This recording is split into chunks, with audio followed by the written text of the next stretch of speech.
स्वतःला बाळू मामाचा अवतार सांगणारा, अघोरी विद्येचा दावा करून सामान्यांना लुटणारा आणि आध्यात्मिकतेच्या नावाखाली गुन्हेगारीचं साम्राज्य उभा करणारा भोंदू मनोहर भोसले उर्फ मनोहर मामा अखेर पुन्हा एकदा पोलिसांच्या जाळ्यात अडकलाय।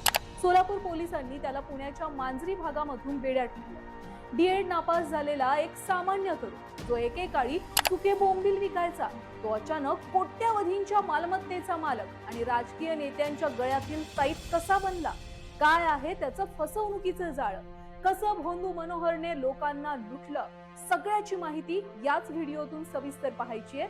नमस्कार। मनोहर भोसलेचा प्रवास हा काही पिक्चर पेक्षा कमी नव्हता। इंदापूर तालुक्यातल्या लासुर्णे गावचा हा रहिवासी डीएडच्या परीक्षेमध्ये नापास झाल्यानंतर उदरनिर्वाहासाठी तो आठवडी बाजारामध्ये सुके बोंबील विकायचा। पण अचानक तो बेपत्ता झाला आणि काही वर्षांनी जेव्हा तो परतला तेव्हा त्यानं मनोहर मामा हे नाव धारण केलं। त्यानं गावोगावी प्रचार केला की त्याला संत बाळू मामा प्रसन्न झाले। करमाळा तालुक्यातील उंदरगाव आणि घोटी परिसरामध्ये त्यानं स्वतःचा मोठा मठ सुरू केला।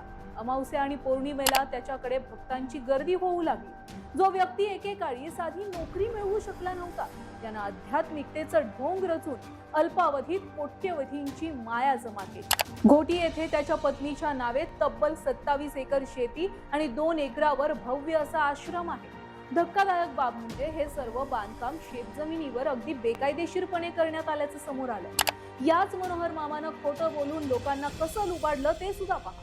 मनोहर मामाच्या लुटमारीचं तंत्र अत्यंत हायटेक होतं। करमाळा आणि कर्नाटक मधील गाणगापूर येथील मठामध्ये दर्शनासाठी तो थेट 11,000 रुपयांची पावती फाडायचा। एवढंच नाही तर श्रीमंत लोकांसाठी नवी मुंबईतील आलिशान हॉटेलमध्ये VIP दरबार भरवला जायचा, ज्याची एंट्री फी चक्क 51,000 रुपये होती। भविष्य सांगणं, अघोरी पूजा करणं आणि आजार बरं करण्याचा दावा करणं ही त्याची मुख्य हत्यारं होती। बारामतीमध्ये कॅन्सर बरा करतो असं म्हणून 2.5 लाखांची फसवणूक केल्याचा गुन्हा सुद्धा त्याच्यावर आधीच दाखल।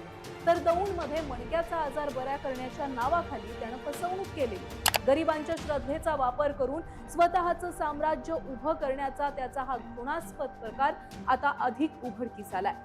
एवढंच नाहीये तर मनोहर भोसलेवर यापूर्वी बलात्कार आणि फसवणुकीचे गंभीर गुन्हे सुद्धा दाखल होते। 5 महिने जेलमध्ये राहिल्यानंतर मनोहर हा जामिनावर बाहेर आलेला होता। पण बाहेर आल्यावर सुद्धा त्याची भोंदूगिरी कसलीच थांबलेली नव्हती। नुकतंच ताज्या असलेल्या प्रकरणामध्ये कुर्डवाडी येथील एका व्यावसायिकाला धंद्यामध्ये यश मिळवून देण्याचा आमिष दाखवून त्यानं 50,000 रुपयांना गंडा घातल्याचा आरोप केला। सध्या मनोहर मामा 3 दिवसाच्या पोलीस कोठडीत आहे। पोलीस आता त्याच्या अवैध संपत्तीचा आणि इतर फसवणुकीच्या प्रकरणांचा तपास सुद्धा करतात। पण या निमित्तानं एक मोठा प्रश्न उभा राहतोय, आपण अजून किती काळ अशा भोंदू बाबांच्या नादी लागणार आहोत? विज्ञानाच्या युगामध्ये अघोरी विद्या आणि जादू टोण्यावर विश्वास ठेवून आपण आपली कष्टाची कमाई अशा गुन्हेगारांच्या घशामध्ये का घालतो?